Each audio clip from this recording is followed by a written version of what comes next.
The film opens with Mek, a wounded criminal, stumbling through dark alleyways, bleeding and hunted by police. Just as he collapses, a masked figure emerges from the shadows, offering salvation. On one condition, Mek must swear allegiance. Desperate and fading, Mek agrees. He screams in agony. When police arrive moments later, they find only blood on the wall. Elsewhere, a monk named Chan is haunted by terrifying visions. He believes these are omens of the return of his father, Wei, a feared necromancer. His master insists Wei is long dead, but Chan is unconvinced. Determined to prevent the evil's return, he embarks on a mission. Meanwhile, a family, Jake, his wife Prang, and their daughter Lu, arrives in Thailand for a long-overdue vacation. Jake, a police officer, has long prioritized work over family, straining their bond. Prang urges Jake to put family first.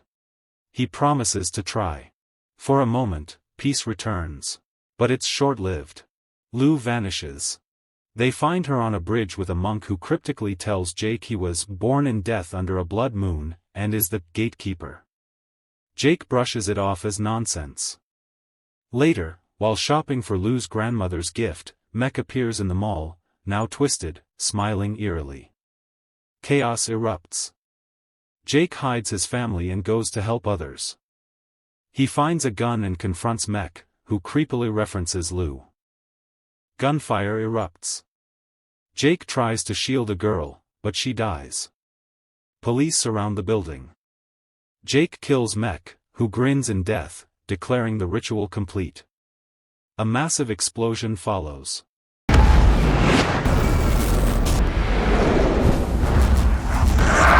Prang and Lu escape into a world of zombie-like people. They flee to a convenience store. Jake wakes in the rubble, the mall now ancient and withered. A screech echoes and a shadowy woman kills a nearby officer. Jake barely escapes, hiding among racks as she moves like a spider. He binds her briefly. Prang tries to call for help. Nothing. She fends off a zombie, grabs Lu, and boards a survivor bus. The driver won't start it without keys. Prang races outside, snags them, but a zombie grabs her. A stranger helps, but the zombies kill him. Eventually, the bus moves, but it doesn't last long. The driver refuses to go any further because the street is blocked. Prang and Lu continue on foot. Jake emerges from the mall and realizes he is being chased by a monstrous beast with a skull face. Chan appears, saving him.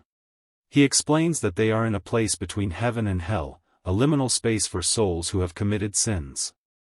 The killing of Mek has opened a gate to hell. Jake's presence wasn't accidental, everything was orchestrated, he was part of the ritual. Jake must help Chan close the gate before it's too late, but all Jake wants is to save his family. Chan agrees to help him, but first, they must close the gate. Prang and Lu return to the hotel, where they are attacked by zombies. They manage to reach their hotel room, where they are safe. Meanwhile, Chan shares his past. His father, once a monk, turned to forbidden power. He tried to possess Chan's body, but his mother saved him. His father lost his strength in this world, transferring that power to Chan.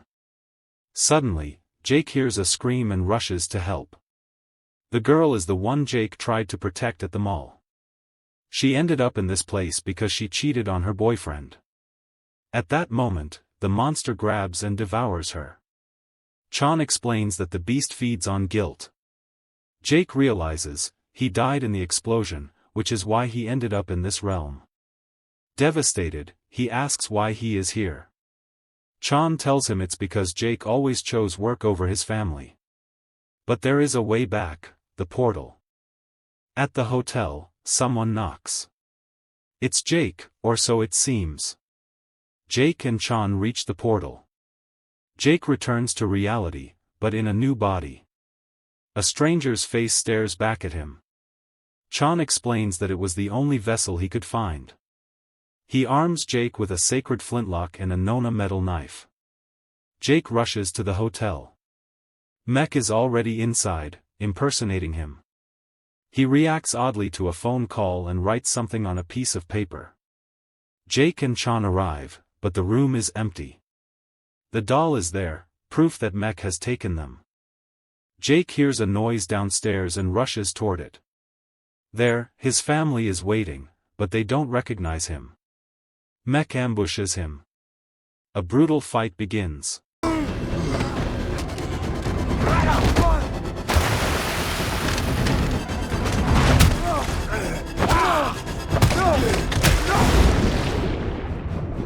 In the chaos, Prang, confused by Jake's new face, shoots him. Jake wakes up in the hindrance. Though they've lost the gun, they still have the knife. Chan reveals that Mech left behind clues leading to the gates of hell. Chan and Jake return to reality. Jake now inhabits the body of a karate master.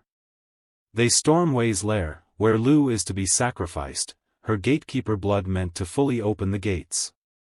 They battle Wei's forces.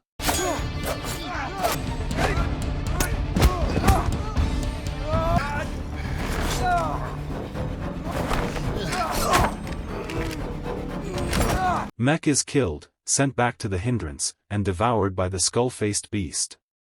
Jake stabs Wei with the knife. Dying, Wei says that Jake must pass through the gate to close it, it's the only way. Jake agrees. He apologizes to his family, entrusts their safety to Chan, and promises he will return. Chan tells him his journey is only beginning. Jake steps into hell's flames. The gates close. In the final scene, a woman is seen reopening the gates of hell.